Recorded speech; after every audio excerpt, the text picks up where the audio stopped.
The European Union's counterpropaganda unit has detected an upsurge in pro-Kremlin disinformation and false claims about the political crisis in Catalonia.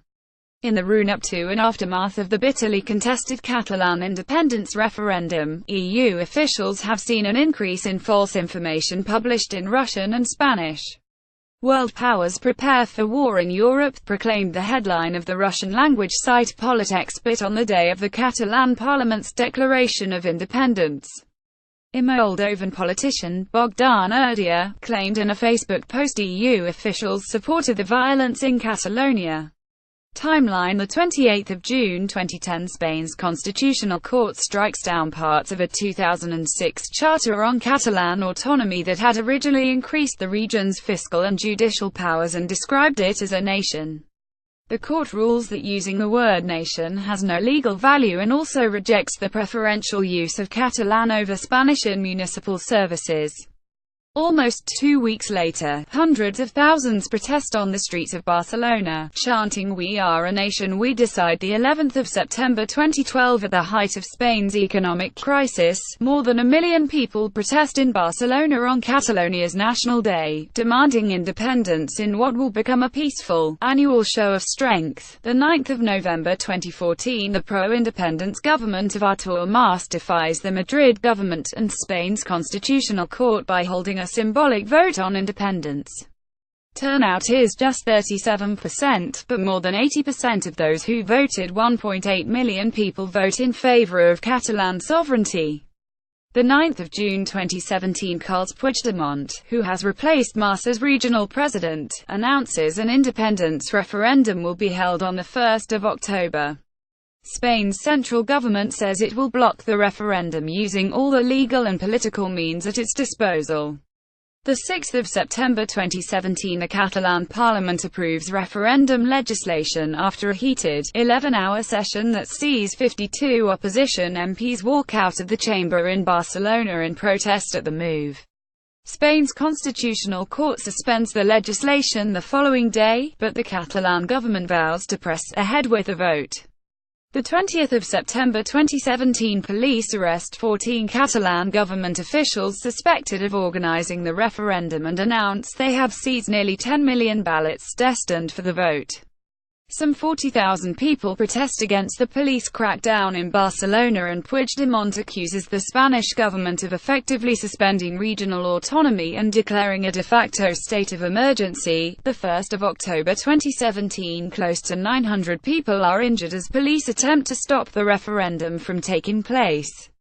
The Catalan government says 90% voted for independence on a turnout of 43%. The 27th of October 2017, Spanish government takes control of Catalonia and dissolves its parliament after secessionist Catalan MPs voted to establish an independent republic.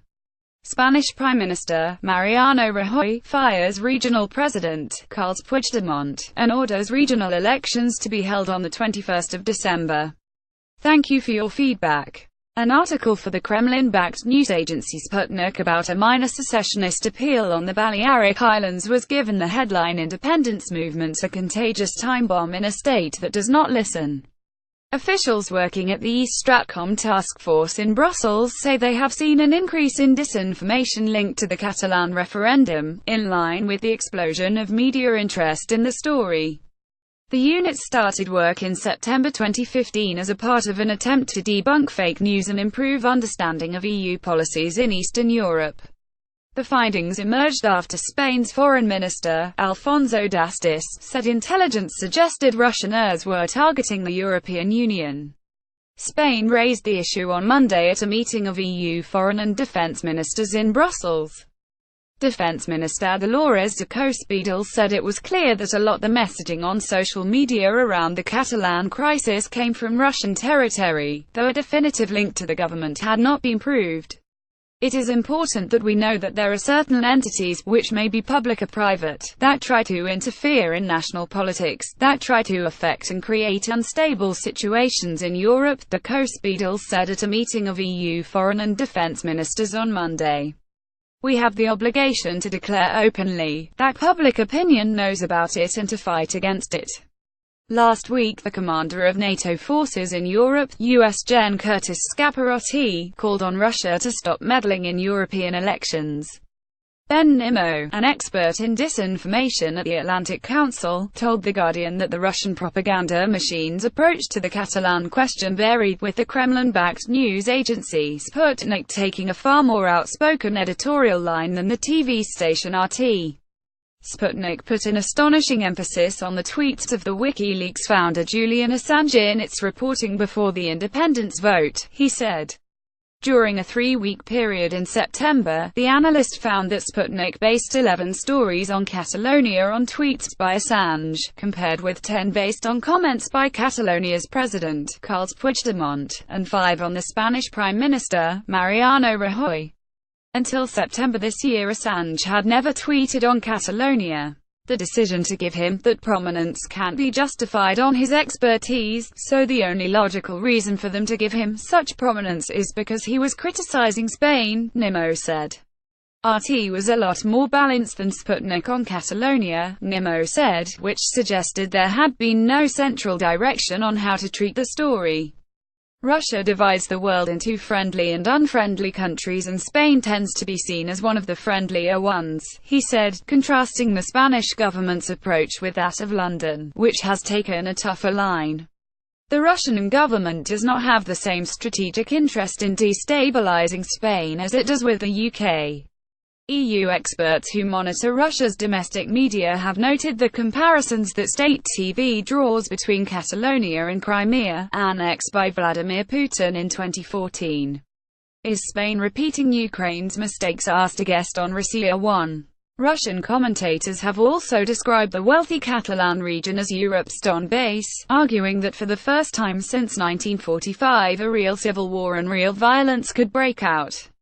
The coverage on Russian state TV dwells on the failures of Europe's democracy, a message that is likely to intensify ahead of the Russia presidential election in March 2018, Nimmo believes.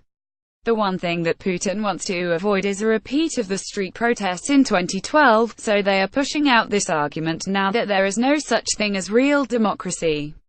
Sean Canick, Director of Future Conflict and Cybersecurity at the International Institute for Strategic Studies, said Russia's strategy was to question the legitimacy of Western democracies. Raising questions about the rule of law or the legitimacy of any particular election would actually be to Russia's benefit, even if they aren't influencing the actual outcome of the result. It is a distraction, it is a confusion, it is destabilizing. Victor Bostinaru, a Romanian socialist MEP, said genuine protests and democratic movements in Europe were vulnerable to manipulation. We have to wake up and be aware that what we see on the screen and on the front page and in the street is not always genuinely associated with human aspirations for freedom, for dignity, for social results. The MEP, who sits on the European Parliament's Foreign Affairs Committee, is pressing for the EU to devote more resources to East Stratcom, which currently employs 14 times staff in Brussels.